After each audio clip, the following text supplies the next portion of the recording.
ঢাকার তেজগাঁওয়ে প্রধানমন্ত্রীর কার্যালয়। প্রতিদিনের চেনা ব্যস্ততা, কড়া নিরাপত্তা আর ফাইলের স্তূপ। কিন্তু 2023 সালের 23শে মের সকালটা অন্য যে কোনো দিনের চেয়ে একেবারেই আলাদা ছিল। হঠাৎ এক কাণ্ড দেখে থমকে দাঁড়ালেন সেখানে উপস্থিত সবাই। কার্যালয়ের চত্বরে সারি সারি দাঁড়িয়ে আছে আধুনিক সব স্পোর্টস কার আর ইলেকট্রিক গাড়ি। প্রযুক্তি প্রদর্শনীর আয়োজন চলছে। সবাই ভাবছেন প্রধানমন্ত্রী আসবেন, গাড়িগুলো দেখবেন আর চলে যাবেন। কিন্তু না, সবার অনুমানকে বুড়ো আঙ্গুল দেখিয়ে তিনি এগিয়ে গেলেন বিশাল এক ট্রাকের দিকে।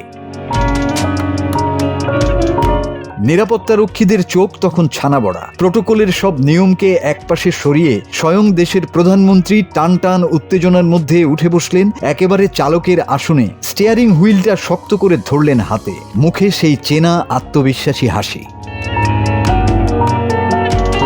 ব্যাস, গিয়ার বদলে এক্সিলেটরে চাপ। বিশাল কাভার্ড ভ্যানটি ঘরঘর শব্দে চলতে শুরু করলো প্রধানমন্ত্রীর কার্যালয়ের পিচ ঢালা পথে। কোনো পেশাদার ড্রাইভারের চেয়ে কম নন তিনি। পাশে থাকা কর্মকর্তারাও তখন বিস্ময়ে বাকরুদ্ধ। কেউ কেউ আবার হাততালি দিয়ে উঠলেন আনন্দে।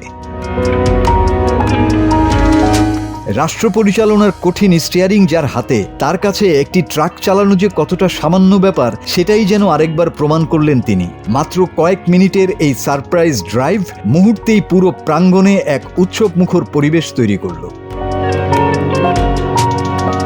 সামাজিক যোগাযোগ মাধ্যমে এই ভিডিও আসতেই নেট দুনিয়ায় তোলপাড়। ফাইল স্বাক্ষর আর প্রোটোকলের খোলস ভেঙে প্রধানমন্ত্রীর এমন রূপ সত্যিই ছিল এক বড় চমক।